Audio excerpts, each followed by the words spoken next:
여러분 안녕하십니까? 2월 20일 금요일 굿모닝 화이트 시작합니다. 미국은 북한이 비핵화와 관련해 큰 걸음으로 움직여야 하고 비핵화를 하면 모든 인센티브를 제공하겠다며 강원 전략을 이어갔습니다. 이틀 일정으로 예고된 하노이 북미 정상회담은 싱가포르 회담 때처럼 하루만 진행될 가능성도 제기됩니다. 워싱턴 특파원 연결해서 자세히 알아보겠습니다. 김희준 특파원. 네, 워싱턴입니다. 자, 미국 당국자의 발언 어떤 의미로 해석할 수 있을까요? 네, 미 정부 고위 당국자가 북한이 비핵화에 대해 올바른 선택을 한다면 모든 인센티브를 제공하겠다고 밝혔습니다. 2차 북미 정상회담을 앞두고 가진 전화 브리핑에서인데요. 이 당국자는 궁극적인 목표는 북한의 완전한 비핵화임을 분명히 했습니다. 이어 북한은 점진적인 조치가 아니라 신속하고도 아주 큰 걸음으로 움직여야 한다고 촉구했습니다. 그러면서 대량 살상 무기와 미사일 프로그램에 대한 동결과 또 북한의 핵역량에 대한 전면적인 신고가 필요하다는 점도 강조했습니다. 이 같은 미국 측의 발언은 북미가 하노이에서 의제 관련 실무 협상을 진행 중인 가운데 북한의 실질적이고 진전된 비핵화 조치를 압박한 것으로 풀이됩니다. 한편 이 당국자는 주한미군 철수 문제는 2차 북미 정상회담의 의제가 아니라고 재확인했습니다. 네, 이번 정상회담 이틀 일정으로 발표가 됐었는데 실제로는 하루만 진행될 가능성도 있다고요? 그렇습니다. 미 고위 당국자는 베트남 하노이에서 열릴 2차 북미 정상회담이 형식 면에서 지난해 6월 싱가포르 정상회담과 비슷할 것이라고 설명했습니다. 구체적인 세부 사항이 나오겠지만 일단은 북미 정상이 1대1로 만나는 단독 회담과 식사, 또 양측 대표단이 모두 배석하는 확대 회담의 기회가 있을 것이라고 밝혔습니다. 이에 따라 당초 오는 27, 8일 이틀 일정으로 발표된 하노이 정상회담이 싱가포르에서 열린 1차 회담 때와 마찬가지로 28일 하루만 진행될 가능성이 제기됩니다. 다만 통상적인 정상회담 관례에 따라 전날인 27일 저녁 두 정상이 만찬을 함께하는 일정은 예상해 볼 수 있습니다. 폼페이오 국무장관도 북한의 완전한 비핵화 목표를 재차 강조했다고요? 네, 폼페이오 국무장관은 북미 협상의 목표가 완전한 비핵화이며 타협안은 없다고 강조했습니다. 2차 북미 정상회담을 앞두고 미국 MBC 방송과 가진 인터뷰에서입니다. 그러면서 핵무장된 북한으로부터 위협을 줄여야 한다며 위험을 상당히 줄였다고 확신할 때까지 제재와 압박을 풀지 않겠다는 입장을 분명히 했습니다. 폼페이오 장관은 또 다른 인터뷰에서는 미국은 결코 기대치를 낮추지 않았다며 2차 정상회담에서 진정한 진전이 있기를 바란다고 밝혔습니다. 한편 백악관은 별도 보도자료를 내고 북한이 플루토늄과 우라늄 농축시설에 대한 해체를 약속했다는 점을 상기시켰습니다. 그러면서 북한이 완전한 비핵화를 달성하면 미국과 우방국들은 대북 투자 유치와 인프라 개선, 식량 안보 증진 등을 탐색할 준비가 돼 있다며 상응하는 경제적 보상이 뒤따를 것임을 거듭 강조했습니다. 지금까지 워싱턴에서 전해드렸습니다. 북미 양측의 의제 협상을 담당하는 김혁철 비건 특별대표가 어제 베트남 하노이에서 만났습니다. 닷새밖에 남지 않은 정상회담을 앞두고 속도감 있게 협상이 진행될지 관심입니다. 베트남 하노이에서 한현희 기자가 보도합니다. 평양에서의 첫 만남 이후 두 번째 만남 장소는 정상회담이 열리는 베트남 하노이입니다. 이틀에 걸쳐 하노이에 입성한 김혁철, 스티븐 비건 두 특별대표가 지난 8일 이후 약 2주 만에 다시 마주 앉은 겁니다. 오전 내내 침묵하며 협상 전략을 조율하던 양측의 만남은 오후가 되어서야 이뤄졌습니다. 회담의 성과를 실질적으로 결정짓는 중요한 자리인 만큼 양측 모두 신중하게 협상을 준비한 것으로 보입니다. 하루 먼저 하노이에 입성한 김혁철 대표 일행이 비건 대표의 숙소를 찾았는데 김성애 통일전선부 실장이 동행했습니다. 많은 관심을 의식한 듯 비건 대표는 다른 미국 실무진이 묵는 호텔과도 멀리 떨어져 있고 그동안 북미 회담과 관련해 거론된 적 없는 호텔을 택했습니다. 김성애 실장은 협상 중간 잠시 숙소로 돌아와 10분가량 머문 뒤 다시 돌아갔습니다. 중간중간 확인하거나 보고할 사항이 있었던 것으로 추정됩니다.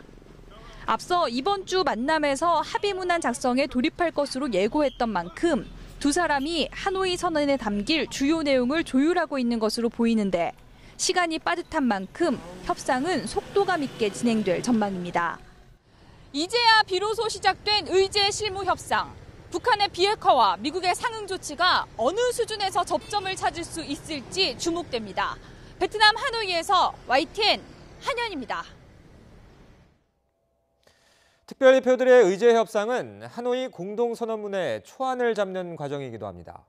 북한이 인정한 적 없었던 우라늄 농축 시설에 대한 비핵화 조치나 상호 연락사무소 설치와 같은 새롭고 구체적인 합의를 얼마나 담을 수 있을지가 관건입니다. 하노이에서 강정규 기자가 보도합니다. 지난해 싱가포르 공동 합의가 총론격이었다면 이번 하노이 선언은 강론으로 들어갈 차례입니다. 최대 쟁점은 제3조 완전한 비핵화 약속을 어떻게 구체화하느냐입니다. 북한은 일찌감치 영변 핵시설 폐기 카드를 던졌지만 이미 지난 2007년 13합의에 따라 플루토늄 시설 3곳의 불능화 조치가 단행된 적이 있기 때문에 이번엔 한 걸음 더 나아가야 합니다. 그동안 북한이 공식적으로 인정한 적 없는 우라늄 농축 시설에 대한 비핵화 조치까지 합의문에 담아야 하는 게 미국 협상팀의 숙제입니다. 이에 대한 상응 조치로 미국은 최근 평양, 워싱턴 간 연락사무소 설치를 제시하고 있습니다. 제1조 새로운 북미 관계 수립에 대한 강론에 해당합니다. 그러나 이 역시 1994년 북미 제네바 합의 때 평양에 사무소 부지까지 확정했던 사안인 만큼 북측이 만족하기엔 모자랍니다. 따라서 정전협정을 평화협정으로 대체하기 위한 다자 협의기구 설립 추진이나 미국 전략무기의 한반도 반입 중단과 같은 당근이 더 필요합니다. 남북 정상이 올해 신년사에서 언급한 개성공단, 금강산 관광 재개를 대북 제재의 예외로 인정받을 수 있을지도 관심입니다. 양측이 합의문 초안 작성에 들어간 가운데 우리 측 북핵 수석 대표도 조만간 하노이로 날아와 미국과 협상 전략을 조율할 계획입니다. 베트남 하노이에서 YTN 강정규입니다. 김정은 북한 국무위원장이 전용 열차를 타고 베트남에 갈 거라는 보도도 나오고 있는 가운데 북중 접경 지역인 중국 단둥을 통제하는 동향이 포착됐습니다. 대북 소식통에 따르면 중국 단둥과 북한 신의주를 잇는 중조이교가 훤히 보이는 위치의 중련 호텔에 23일부터 24일까지 예약이 갑자기 금지됐습니다. 이 호텔은 과거에도 북한 최고 지도자가 열차편으로 중국을 방문할 때 투숙 예약을 받지 않았기 때문에 김 위원장의 전용 열차가 평양에서 넘어올 수 있다는 징후로 볼 수 있다는 분석입니다. 네, 오늘까지 4일째 미세먼지가 말썽입니다. 제주를 제외한 전국에 미세먼지 비상 저감 조치가 발령됐습니다. 자세한 상황 알아보겠습니다. 박현식 캐스터. 네, 서울 광화문에 나와 있습니다. 네, 시야가 무척 뿌옇다고요. 네, 서울 도심 하늘이 무척 뿌옇고요. 목은 칼칼합니다. 사흘째 초미세먼지가 기승인데요. 출근길 초미세먼지 상황을 제가 직접 재보면 현재 88 마이크로그램으로 평소보다 3배 이상이 높습니다. 미세먼지 특별법 시행 이후 제주를 제외한 전국에 처음으로 미세먼지 비상 저감 조치가 내려졌습니다. 출근길 되도록 대중교통 이용에 동참해 주시기 바랍니다. 오늘 아침 경기와 충청, 전북과 경북, 대구와 부산 지역에 초미세먼지 주의보가 발령 중입니다.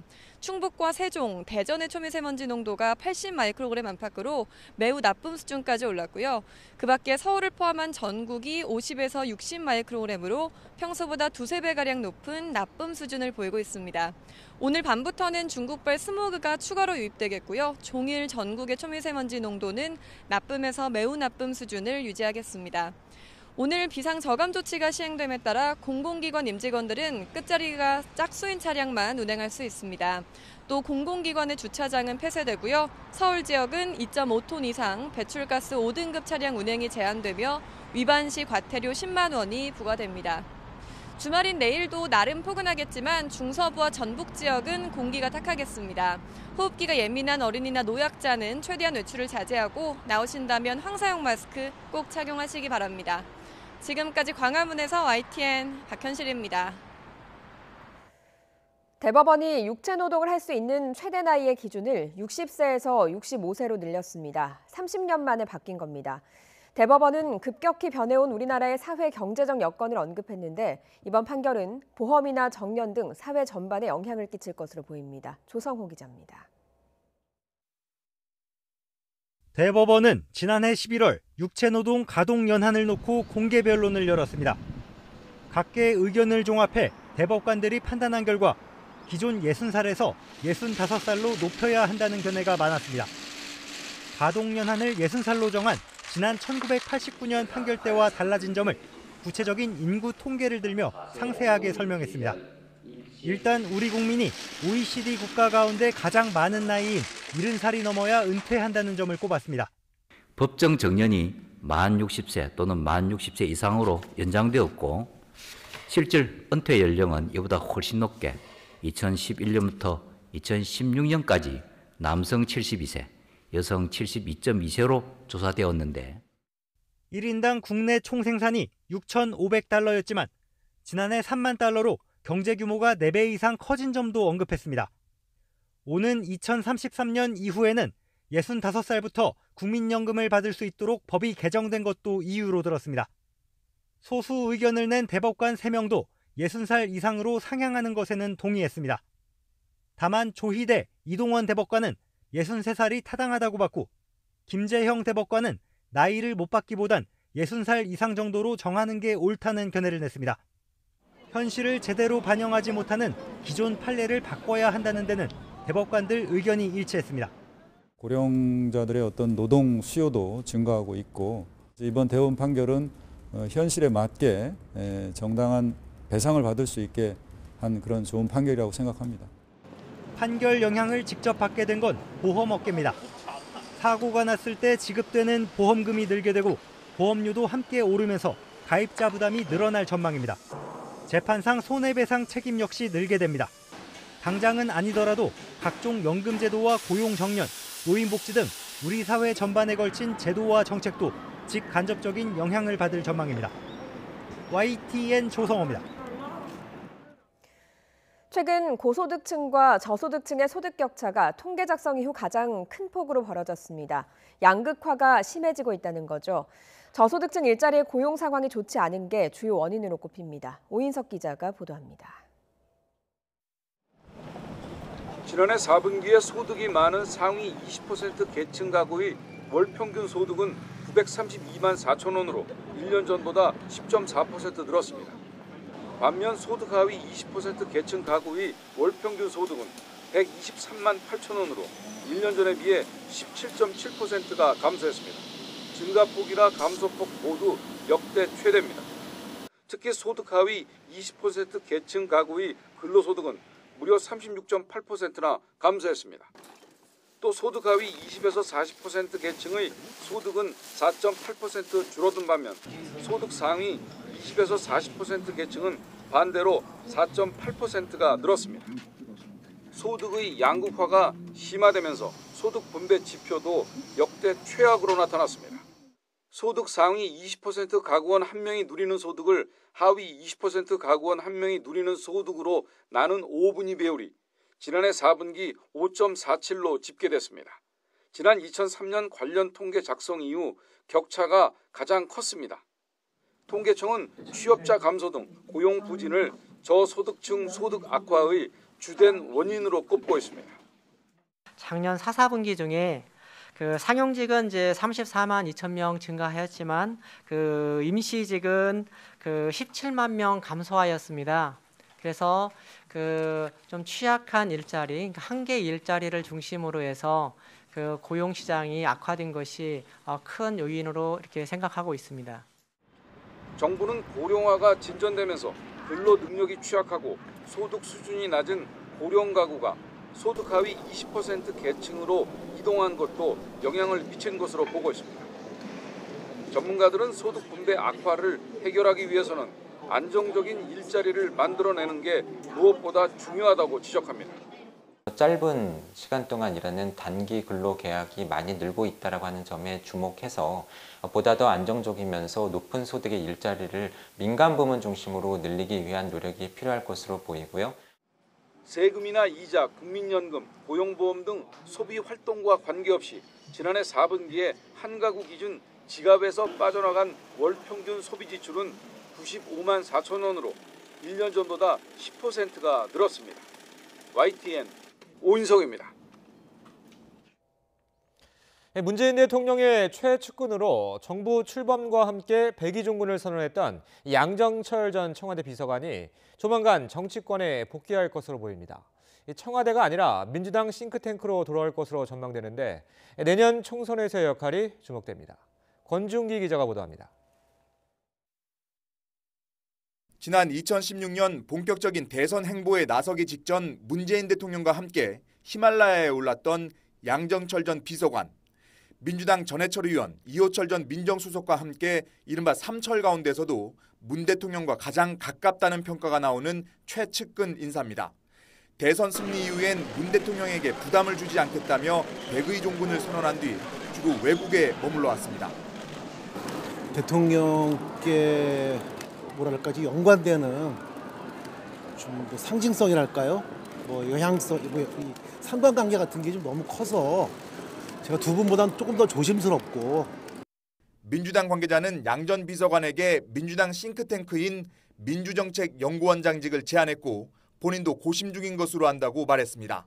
당 입장에서는 친문그룹의 핵심 인사를 보강해 당청 관계를 강화하고 청와대가 아닌 당으로 복귀해 정치적 부담을 덜 수 있는 절묘한 카드가 될 수 있다는 설명입니다. 여권에서는 대체로 양 전 비서관의 역할을 기대하는 분위기입니다. 민주정책연구원이 다소 관료화돼 있다는 당 내부 비판이 있는 만큼 양 전 비서관의 국정 운영 경험과 특유의 기획력을 발휘하면 활력을 불어넣을 수 있을 거라는 겁니다. 특히 내년 총선의 컨트롤 타워 역할을 할 적임자로도 꼽히고 있습니다. 이해찬 대표도 그동안 음지를 떠돌던 양 전 비서관이 이제 역할을 할 때라고 생각하는 것으로 알려졌습니다. 이 시대의 천명이라는 게 뭐라고 생각하십니까? 저는 정권 재창출이라고 생각합니다. 우리가 2020년 21대 총선에서 압승을 거두고 유시민 전 장관이 노무현재단 이사장을 맡은 데 이어 양 전 비서관이 민주당 싱크탱크로 돌아오면 친문그룹의 영향력이 더욱 강해질 것이라는 관측도 나옵니다. 문재인 대통령은 최근 사퇴한 탁현민 전 행정관도 한 달 만에 다시 불러들여 대통령 행사기획 자문위원으로 위촉했습니다. YTN 권중기입니다. 자유한국당 당대표와 최고위원 후보들의 합동연설회가 어제 부산에서 열렸습니다. 연설회가 열릴 때마다 야유와 고성, 도를 넘은 막말까지 당 안팎에서 비판이 쏟아졌는데 이런 비판을 의식한 듯 어제는 조금 달라진 분위기였습니다. 김지영 기자가 보도합니다. 부산, 울산, 경남과 제주 지역 당원들을 대상으로 한 자유한국당 전당대회 합동연설회. 앞선 두 차례 연설회장을 뒤덮었던 고성과 야유가 사라지고 지도부와 상대 후보를 향한 박수와 함성이 대신했습니다. 지도부도 당 안팎의 따가운 여론의 시선을 의식해 현장 분위기를 다잡는 데 주력했습니다. 그 작은 야유와 지나친 소리 일부에 그것이 다인 양 우리 자유한국당을 비난하거나 과도하게 걱정하지 마십시오. 우리 후보 모든 후보들에게 격려의 박수를 보냅니다. 당권 레이스가 막바지로 접어든 만큼 각 후보들은 당원들의 표심 잡기에 안간힘을 썼고 특히 문재인 대통령의 최측근인 김경수 경남도지사의 본거지에서 열린 공개 연설회인 만큼 현 정부에 대한 공세의 고삐도 한층 잡아당겼습니다. 김경수 도지사 무려 8,800만 건의 댓글을 조작했습니다. 증거는 차고도 넘칩니다. 그런데 판사를 쫓아내겠다고 재판부를 협박하고 있습니다. 이 무능한 문재인 정권 때문에 지금 이 나라 경제가 재앙 수준입니다. 특히 부울경 지역의 실물 경제가 정말 어렵습니다. 요새는 어떻습니까? 완전 바닥입니다. 공장은 멈춰 서 있고 자영업자는 비명을 지르고 청년들은 갈 곳이 없습니다. 후보들의 연설에 앞서 나경원 원내대표는 여당이 추진하는 5.18 역사 왜곡 처벌 특별법은 사상의 자유를 막겠다는 것이라며 문재인 대통령도 과거 천안함 폭침을 왜곡하는 발언을 했다고 주장해 향후 논란이 예상됩니다. 우리의 사상, 표현, 언론의 자유를 제한하겠다는 것입니다. 그런 논리라면 천안함을 폭침이라고 안 하고 침몰이라고 말한 문재인 대통령도 처벌받아야 되는 거 아닙니까, 여러분? 행사장 밖에서는 각 후보를 지지하는 유세정과 함께 한국당 의원들의 5.18 폄훼를 규탄하는 기자회견이 열리기도 했습니다. YTN 김주영입니다. 5.18 망언 논란과 관련해 자유한국당 김진태 의원의 지역구인 강원도 춘천에서 김 의원에 대한 찬반 집회가 동시에 열렸습니다. 어제 오후 6시 반 강원도 춘천시 석사동 김진태 의원의 지역구 사무실 앞에서 김 의원의 사퇴를 촉구하는 촛불 집회가 열렸습니다. 춘천 지역 시민사회단체가 주도한 집회에서 참가자들은 김진태 의원은 막말과 망언으로 춘천 시민을 수치스럽게 만들었다며 국회는 즉각 김 의원을 제명하라고 주장했습니다. 이날 촛불 집회가 열린 도로 반대편에서는 전국에서 모인 김 의원 지지자들의 주도로 태극기 집회가 열렸습니다. 이들은 광주 5.18 유공자들의 명단을 즉각 공개하라고 주장했습니다. 경찰이 클럽 버닝썬 측과 일부 경찰관 사이에 부적절한 유착이 있었던 정황을 포착했습니다. 경찰관 여러 명이 버닝썬 측으로부터 뇌물을 받은 혐의를 포착하고 수사하고 있습니다. 최재민 기자의 보도입니다. 경찰관에게 돈을 건넸다는 혐의를 받는 전직 경찰관 강모 씨가 경찰에 소환돼 조사를 받았습니다. 강 씨는 지난해 7월 버닝썬에 미성년자가 들어가 문제가 됐지만 아무도 처벌받지 않게 경찰관에게 로비를 벌였다는 의혹을 받고 있습니다. 이 과정에서 버닝썬 이모 대표는 강 씨 부하 직원에게 2천만 원을 건넸고 강 씨의 지시에 따라 이 돈 가운데 일부가 경찰관들이 계좌로 송금됐다는 겁니다. 2003년부터 8년 동안 경찰관으로 일한 강 씨는 현재는 버닝썬과 협력 관계에 있는 회사 임원으로 일하고 있는 것으로 알려졌습니다. 이런 로비 때문인지 당시 강남경찰서 수사팀은 미성년자를 한 차례도 부르지 않고 버닝썬 관계자만 조사한 뒤 무혐의로 결론 내렸습니다. 청소년 출입금지 업소에 미성년자가 들어갔지만 아무도 처벌받지 않은 겁니다. 경찰 관계자는 당시 수사 과정과 사건 처리 경위를 비롯한 전반적인 사실관계를 확인하고 있다고 밝혔습니다. 이에 따라 경찰은 최근 당시 사건을 처리한 경찰관들과 클럽 관계자들도 참고인으로 불러 조사한 것으로 알려졌습니다.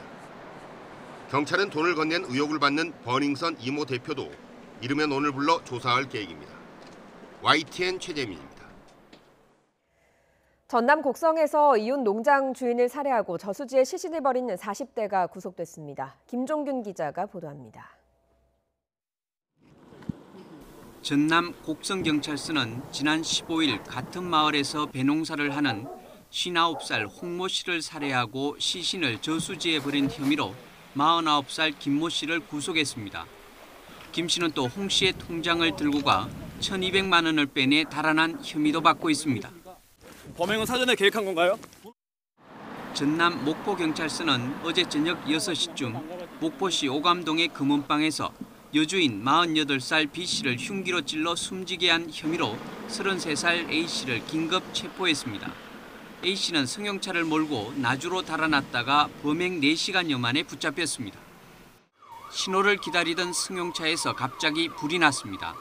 다행히 다친 사람은 없었지만 차량은 전소됐습니다. 불은 조수석에 있는 통풍구에서 먼저 연기가 난 뒤 시작된 것으로 알려졌습니다. 리조트 주차장에 세워져 있던 1톤 트럭이 온통 그을려 있습니다. 짐칸에 인화성 물질인 목재 마감 페인트가 실려 있었는데 자연 발화한 것으로 추정됩니다. 인테리어 작업 중이던 병원 내부를 화마가 휩쓸고 갔습니다.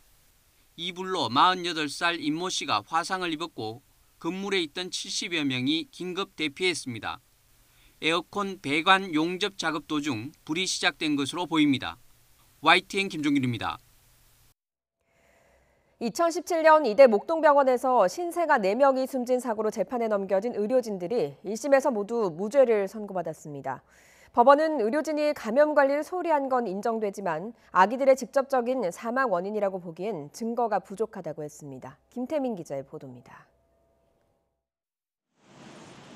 재작년 겨울 이대 목동병원 중환자실에서 하룻밤새 신생아 4명이 잇따라 숨졌습니다. 불과 1시간 만에 벌어진 일이었습니다. 국가수와 질병관리본부가 투입돼 정밀 조사를 벌였고 오염된 주사제로 인한 폐혈증이 원인으로 드러났습니다. 검찰은 신생아 중환자실을 담당하는 조수진 교수와 간호사 등 의료진 7명을 업무상 과실치사 혐의로 기소했습니다. 중환자를 다루는 의료진이 기본적인 안전수칙도 지키지 않아 생긴 사고로 그 책임을 물어야 한다는 겁니다. 재판부는 일단 의료진의 감염관리 소홀은 인정했습니다. 간호사들은 주사제 하나를 여러 명에게 나눠 쓰는 등 감염관리에 신경 쓰지 않았고 의사들은 관리 감독을 게을리했다고 판단했습니다. 그러나 이런 과실이 신생아 사망으로 이어졌다는 점은 인정하지 않았습니다. 숨진 신생아들이 맞은 주사제가 폐혈증을 유발하는 균에 감염됐다고 단정할 수 없다는 겁니다. 균이 검출된 주사제가 사고 이후 다른 폐기물에 오염됐을 가능성도 있고 같은 준비 과정을 거친 주사제를 맞고도 폐혈증 증상이 없는 신생아가 있었다는 설명입니다.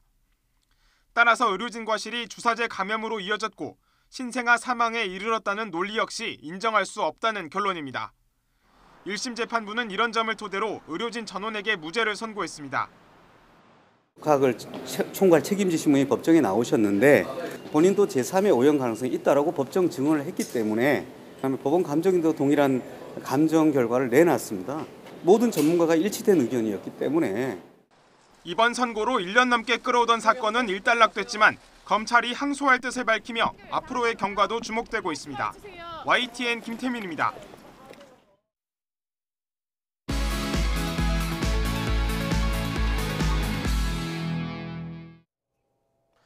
오늘 아침 주요 뉴스입니다. 하노이 2차 북미 정상회담과 관련해 북한이 비핵화에서 올바른 선택을 한다면 미국은 모든 인센티브를 제공할 것이라고 미 정부 고위 관계자가 밝혔습니다. 또 이번 회담은 지난 1차 회담과 마찬가지로 하루만 진행될 가능성도 시사했습니다. 김혁철 비건 북미 의제협상 대표가 하노이에서 첫 회동을 갖고 협상을 시작했습니다. 비핵화와 상호 연락사무소 설치 등 이미 정리한 목록들을 놓고 회담 직전까지 밀고 당기기가 본격적으로 진행될 것으로 보입니다. 대기 정체에 중국발 스모그가 더해지면서 경기와 충청, 전북 등 전국 곳곳에 초미세먼지주의보가 이어지고 있습니다. 오늘은 특별법 시행 이후 처음으로 제주도를 제외한 전국에 미세먼지 비상저감 조치가 내려졌습니다. 육체노동의 정년을 65살로 봐야 한다는 대법원의 판결이 나왔습니다. 60살 정년이었던 기존 판례가 30년 만에 바뀜에 따라 보험과 연금, 노인복지 등 사회 전반에 변화가 예상됩니다. 오늘 아침 주요 뉴스였습니다. 문재인 대통령과 모디 인도 총리가 오늘 청와대에서 정상회담을 갖습니다. 어제는 118층 높이의 전망대에 함께 올라서 서울의 야경을 감상했습니다. 김도원 기자입니다. 문재인 대통령이 3개월 만에 모디 인도 총리와 다시 만났습니다. 취임 직후인 재작년 7월 G20 정상회의부터 지난해 7월 인도 국빈 방문, 11월 아세안 정상회의 등 벌써 6번째 만남입니다. 1박 2일 일정으로 국빈 방문한 모디 총리와의 첫 일정은 간디 흉상 제막식. 간디 탄생 150주년을 맞아 평화와 비폭력 정신을 기리기 위해 인도 정부가 선물한 동상입니다. 평화로 가는 길은 없다. 평화가 길이다. 라는 간디의 가르침들이 더 깊이 वादासुमिदा। मैं south Korea के नागरिकों को भी 100 साल पूर्व 1 मार्च को जिस संघर्ष के लिए आपने जीवन दिया था उसकी शताब्दी मना रहे हैं। 두 정상은 이어서 서울 잠실의 118층 전망대에 올라 서울의 야경을 감상했습니다. 우리나라를 인도 발전의 모델로 삼고 있는 모디 총리에게 서울의 현재 모습을 보여줄 수 있는 장소로 선택했다고 청와대는 설명했습니다. 오래전부터 계속된 두 나라의 인연을 상징하는 김수로 왕과 허왕우의 이야기를 담은 영상도 함께 봤습니다. 문 대통령은 모디 총리를 위해 청와대 밖에서는 처음으로 친교 만찬을 열고 한반도와 아시아의 평화 번영을 위해 양국이 계속 협력해 나가자고 말했습니다. 인도는 13억 인구를 가진 대국인데다 매년 7% 안팎의 높은 성장률을 보이고 있어 우리 정부가 신남방 정책의 핵심 협력 대상으로 꼽는 나라입니다. 두 정상은 국빈 방문 둘째 날에는 정상회담을 열고 양국 협력 분야를 인프라, 과학기술, 방위산업까지 확대하는 구체적 방안을 논의할 계획입니다. 또 우리 정부의 한반도 평화 프로세스에 대한 인도의 전폭적인 지지도 재확인할 것으로 보입니다. YTN 김도원입니다. 문재인 대통령은 전문대학인 유한대학의 졸업식에 참석해서 청년들의 도전을 응원하는 축사를 하기도 했습니다. 현직 대통령이 전문대 졸업식에 간 건 김대중 전 대통령 이후 두 번째인데요. 이렇게 대통령이 대학 졸업식에 참석하는 데는 여러 메시지가 담겨 있습니다. 임성우 기자입니다. 문재인 대통령이 직업교육 전문대학인 유한대학교 졸업식에 참석했습니다. 문 대통령은 축사에서 새로운 4차 산업혁명 시대가 시작됐다며 시대의 빠른 변화에 청년들이 능동적으로 대처할 줄 알아야 한다고 강조했습니다. 성공하는 사업도 각광받는 서비스 업종도 빠르게 변화했습니다. 어쩌면 예상보다 더 빨리 인공지능과 경쟁하게 될지도 모릅니다. 청년들의 자유로운 소통과 ICT 문화야말로 혁신 성장의 동력이라며 정부가 뒷받침할 테니 실패를 두려워하지 말고 도전하라고 당부했습니다. 저도 대통령으로서 끊임없이 도전하고 있습니다. 공정한 사회, 평화경제, 함께 잘 사는 나라는 국민과 함께하지 않고는 저 혼자의 힘만으로 이룰 수 없다는 사실을 잘 알고 있습니다. 문 대통령은 지난해에도 울산과학기술원 졸업식에 참석해 혁신 성장의 필요성을 강조했습니다. 대통령의 대학 졸업식 참석은 국정 메시지를 강조하는 무대이기도 합니다. 노무현 전 대통령과 이명박 전 대통령은 각각 카이스트와 마이스터고 졸업식에서 이공계 인재 육성을 역설했고 김영삼 전 대통령은 이화여대에서 여성 경쟁력을 강조하면서 웃음을 주기도 했습니다. 여러분의 선배 한 분과 가정을 이룬 나로서는 감사합니다. 현직 대통령이 전문대 졸업식에 참석하기는 역대 두 번째로 2001년 김대중 대통령 이후 18년 만입니다. 문 대통령이 찾은 유한대학교는 독립운동가이자 사회공헌에 힘쓴 기업인이었던 고 유일한 박사가 설립한 학교입니다. 3.1운동 100주년을 앞두고 역사 바로 세우기와 혁신적 포용국가를 동시에 강조하는 의미도 있습니다. YTN 임성호입니다.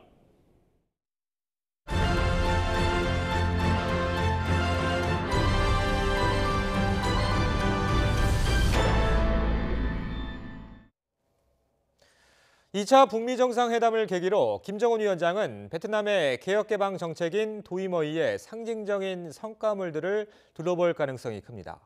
특히 하노이 인근에는 삼성 휴대전화 공장 등 대규모 산업단지가 있고 유명 관광지인 하롱베이도 가깝습니다. 이정미 기자가 예상 방문지를 짚어봤습니다.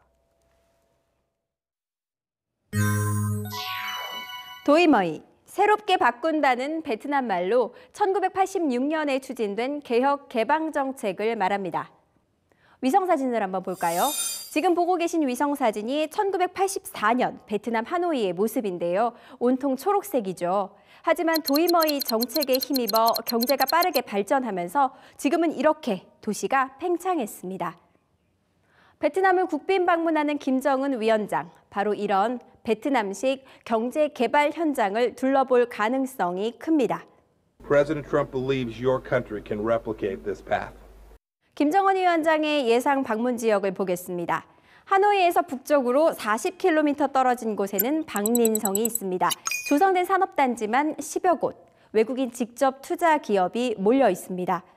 베트남 수출의 20%를 책임지는 삼성전자 공장도 이곳에 있는데요. 보시다시피 이 삼성 공장에서 1년에 휴대전화 1억 5천만 대를 생산해냅니다. 개방을 통해 외국 자본 유치를 기대하는 북한으로선 참고해 볼 만한 도시입니다. 하노이에서 동쪽으로 120km를 가면 하이퐁이라는 도시가 나옵니다. 보시다시피 바다와 붙어있는 항구 도시고요. 수출의 전진기지로 북한의 항구 도시인 원산 또는 신의주의 개발 모델로 눈여겨볼 수 있습니다. 지금 보시는 것이 베트남의 첫 완성차 생산 공장인 빈페스트입니다. 베트남 청년들이 직접 일으킨 기업이라는 점에서 자력 갱생을 강조하는 김정은 위원장이 관심을 가질 만합니다. 하이퐁에서 좀 더 북쪽으로 가면 유명 관광지 하롱베이가 나옵니다. 1964년 김정은 위원장의 조부인 김일성 주석도 찾은 적이 있는데요. 그때 조선에 금강산이 있다면 베트남에는 하롱베이가 있다는 말도 남겼습니다. 바다의 기암 괴석들이 절경이죠. 1년 방문객만 300~400만 명에 이릅니다. 금강산은 물론 같은 유네스코 자연유산인 원산 갈마지구 관광산업 육성에 관심이 많은 김 위원장으로서는 빼놓을 수 없는 지역으로 꼽힙니다. YTN 이정미입니다. 더불어민주당과 정부 청와대가 당정청 협의를 열고 2차 북미 정상회담에서 큰 틀의 합의가 나올 것으로 기대하며 최대한 지원을 나서기로 했습니다. 하지만 야권에선 회담 성과뿐만 아니라 남북 경협에 대해서도 큰 시각차를 드러내며 연일 각을 세우고 있습니다. 김영수 기자의 보도입니다. 고위 당정청 협의에서는 코앞으로 다가온 2차 북미 정상회담에 대비하기 위한 논의가 이어졌습니다. 완전한 비핵화, 새로운 북미 관계와 한반도 평화체제의 세 가지 목표를 동시 병행적으로 달성해 나가기 위한 큰 틀에서의 합의가 이루어질 것으로 기대하고 있습니다. 당정청은 성공적인 정상회담 개최를 위해 미국과 북미 간의 실무 협상 과정까지 공유하며 긴밀하게 움직이고 있습니다. 회담 이후에는 금강산 관광 재개와 개성공단 재가동 같은 남북 경제 협력에도 본격적으로 속도를 붙일 방침입니다. 2차 북미 정상회담 이후에도 그 성과를 극대화하도록 정부는 기꺼이 협력하며 지원할 것입니다.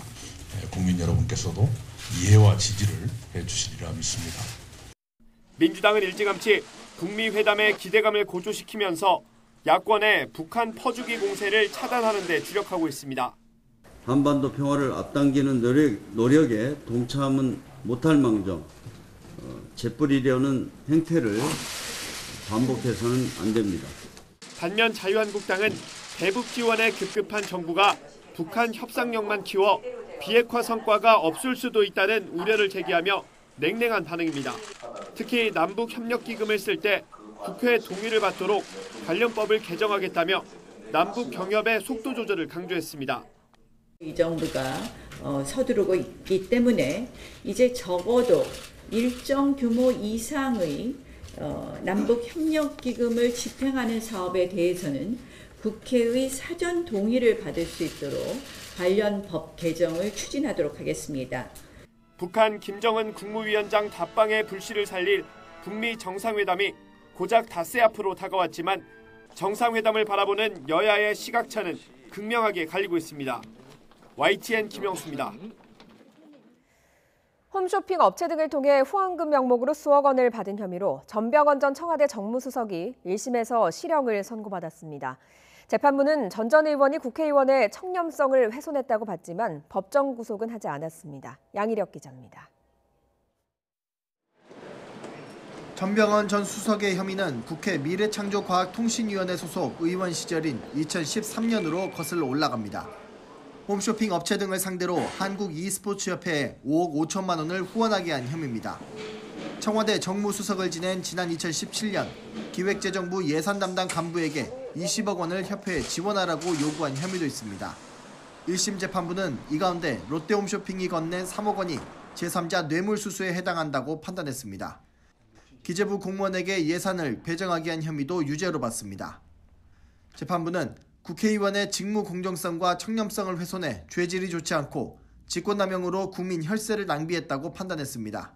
그러면서 뇌물수수 등 혐의로 징역 5년에 벌금 3억 5천만 원을, 직권남용 등 혐의에 대해서는 징역 1년에 집행유예 2년을 선고했습니다.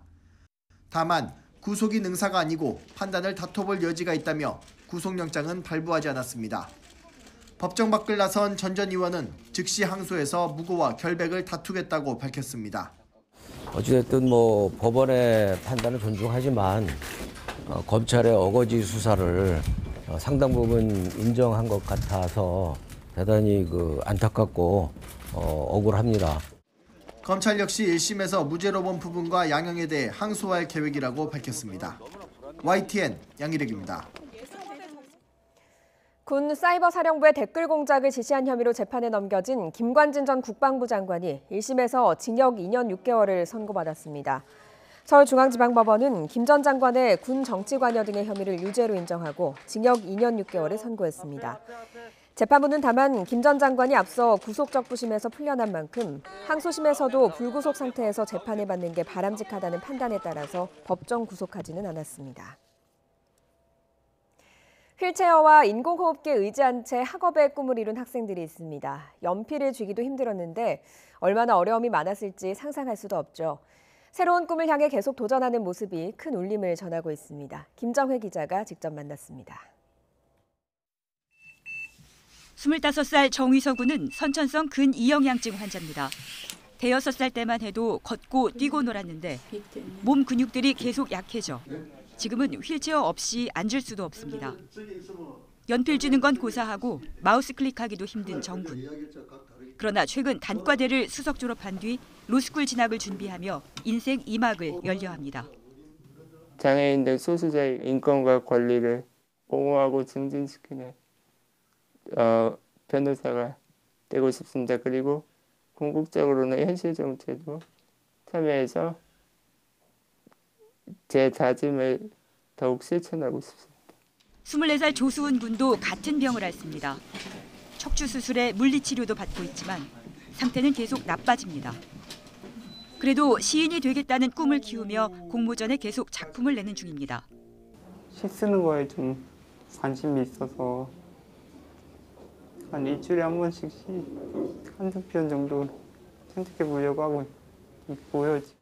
한 병원 재활의학과가 호흡 재활 치료를 받는 근육병 환자 중 대학에 입학하거나 졸업하는 학생들을 위해 연 축하자리입니다. 호흡기 근육까지 약해져 생명의 위협을 받는 근육병 환자들에게 호흡 재활 치료는 예방과 삶의 질 향상에 큰 도움을 줍니다. 참석한 학생들의 미소 속엔 상상하기 힘든 고통과 치열한 자기 노력이 배어 있습니다. 휠체어와 인공호흡기 없이는 안 될 이들이 일군 결실은 비장애인에게도 할 수 있다는 도전 정신과 함께 감동을 줍니다. 할 수 없는 것보다도 할 수 있는 것이 훨씬 많고 불가능해 보이는 일도 알고 보면 대부분 할 수 있습니다. YTN 김정혜입니다.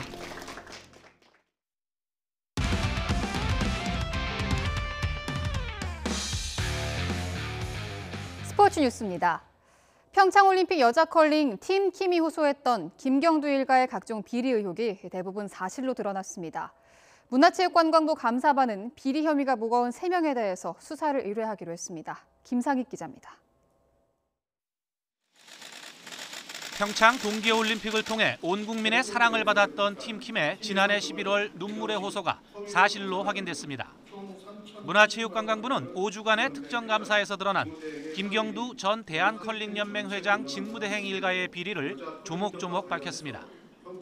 선수들이 획득한 상금을 축소에 입금하는 등 상금 3천여만 원을 횡령한 정황이 드러났고 후원금과 격려금, 특별 포상금도 선수들 동의 없이 경상북도 컬링협회 수입으로 돌리는 등 9천여만 원을 지급하지 않은 것으로 조사됐습니다.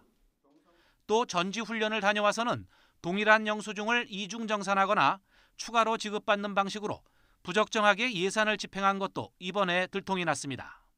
평창 동계올림픽 이후 여자 컬링팀 선수들이 외부에서 강의를 하고 지급받은 강의료 약 137만 원을 대한컬링경기연맹에 다시 돌려줘야 한다고 말하고 자신의 통장으로 입금하게 하여 역시 편취하였음을 확인하였습니다.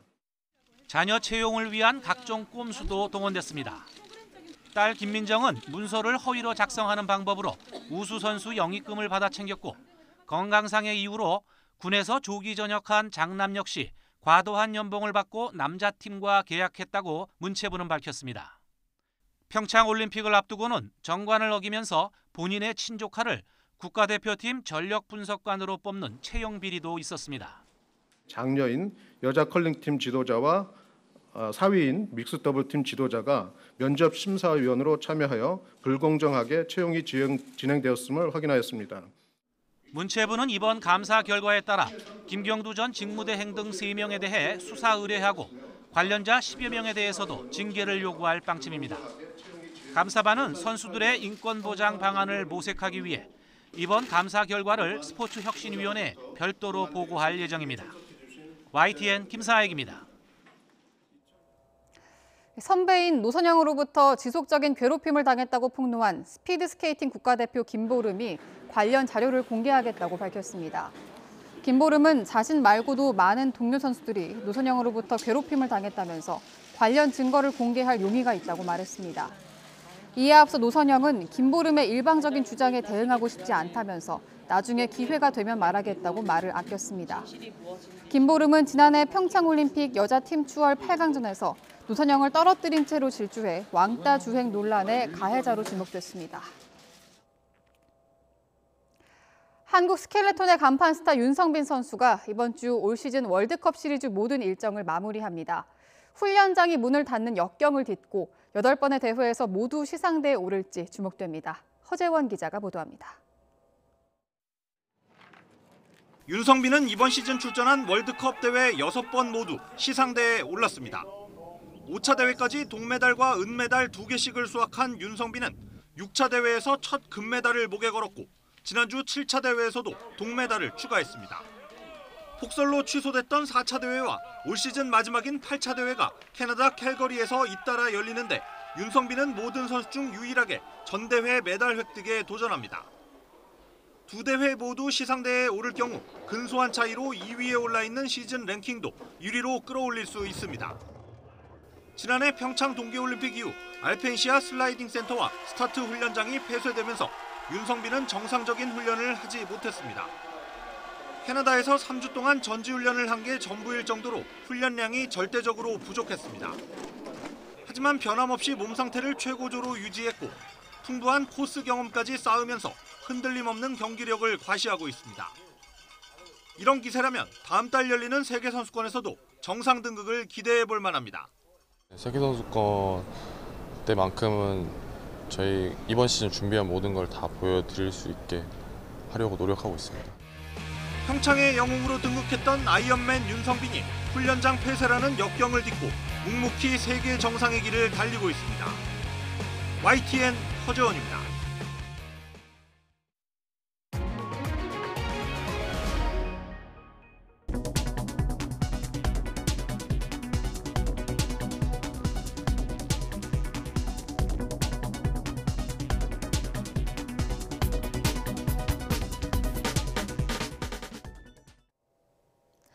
봄의 문턱에서 사흘째 미세먼지가 말썽입니다.